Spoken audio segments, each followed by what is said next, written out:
Here we go, video number 17 in the Gerhardt Konig trial, and guess what? The defendant took the stand.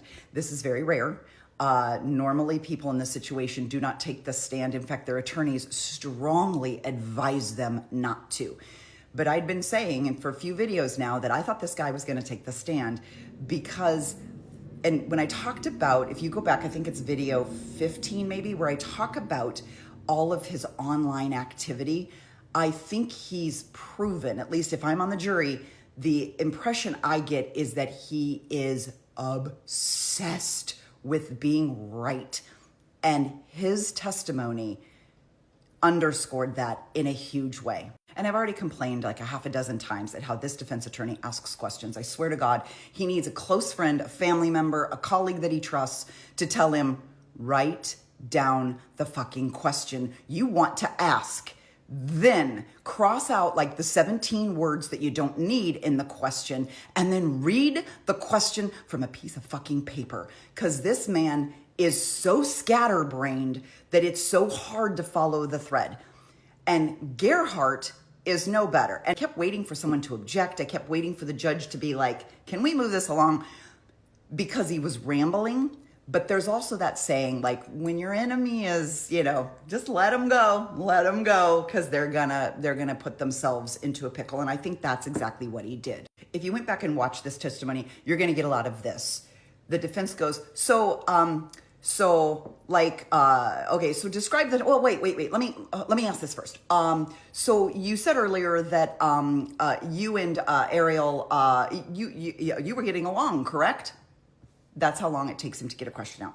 Then Gerhardt goes, oh yeah, I think that there were times where, sometimes, there's just a couple things and, just some other stuff and some other details. And there were just times where maybe we were getting along. And there's things here and there. Like that is how wrongly worded the question is. And then how he's allowed to just talk and never really get to a point. I think we've discussed before that I'm wildly impatient. So I'm like, can we please fucking get somewhere? Here's what we learned.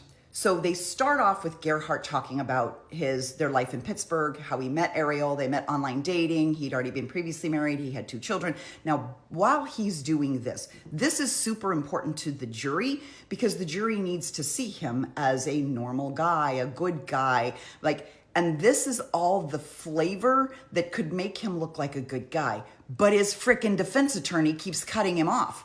So Gerhardt would say 3 or 4 words, he'd go, okay. And he kept cutting him off. And I was like, no, this is the part you want him to talk about. They get married, they start a family, they just make a joint decision that they're gonna move to Hawaii.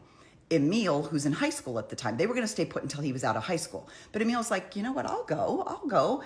They never thought in a million years this kid would pack up and start over in high school. Normally kids don't wanna do that. But he was like, yeah, I'll go. And he ended up graduating from Maui High and he was glad to go with them. And his mom understood that he wanted to go and live with his dad and his stepmom. So she was fine with that. They talked about how Ariel has always worked from home. So this position that she has, the company's based in Seattle, she's always been remote. She started with them in Pittsburgh. And then when they moved to Maui, she resumed. They've asked her a couple of times to move to Seattle, but she says, nope, I want to stay a remote worker. I had said, I think all the way back in my first video, that I thought Jeff Miller, the affair partner, I thought he lived in Seattle. He doesn't. He lives on the East Coast. He lives in Washington, D.C. or something. So they're not just a little distance apart. They're a really far distance apart. So that just underscores the fact that this was not a physical relationship. They had traveled on a business trip to South Africa. So they had all been together on a business trip before. And that is really where the text messaging began. They became friends on that trip, and that's where they started text messaging. Now, Gerhardt describes their marriage as a happy one. He says that everything they had was shared responsibility. They both took care of the kids. They had all financially joint accounts. He paid all the bills because he referred to himself as meticulous. He says, I just do that. I control all the household finances, but it's from a mutual joint accounts that we both share and both have access to. After that trip, which took place in August of 2024, he noticed that she was constantly on her phone. So he admits on the stand that he started reviewing her phone activity, right? He'd go in and he would look at the data she was using and all of that. And he noticed that there was a high level of traction or usage on WhatsApp. Now, he uses WhatsApp at work, so he knows what it's all about. And so he looked to see when the account was set up. It was set up in like July, right before the trip. And I will say, WhatsApp is handy when you're traveling to foreign countries, especially if you don't have the type of cell phone service that will give you signals places and you can't text message and stuff in a foreign country. That's probably the reason she even downloaded WhatsApp to begin with. But then it became a vehicle for her and Jeff to speak with each other. He said he started reviewing her phone. He noticed that there was a lot of messages with Jeff Miller and that there were some that were even like Sundays and Mondays. And he was shocked, like at the number, like just, and the casualness of it. Like, yep, hi, how are you? Good morning to you. Up and at 'em. Have a great day. Like, these are the kinds of things he revealed on the stand. You can tell he's getting emotional, and he's talking about these text messages as if he has found his wife in bed with his brother. Like, he is just so offended by these text messages. And he thinks that getting on the stand and describing the text messages to the jury will help lure them to his side. Now, here's where I think he started to go a little batshit. So he thinks she's having an affair. He doesn't ask her about it. He has no other proof other than substantial phone activity during this period of time. They're about to go on a holiday to San Luis Obispo with a couple of friends that they know. And so Ari flies first because the two women are going to have like a girls' day, and then the guys follow after. Well, as soon as they all land, he comments that as soon as she landed, she texted Jeff Miller and said, just landed, available to chat later. And then he's asked, well, did she check in with you to say she landed? He goes, oh yeah, she texted me and said just landed, but that's all I got.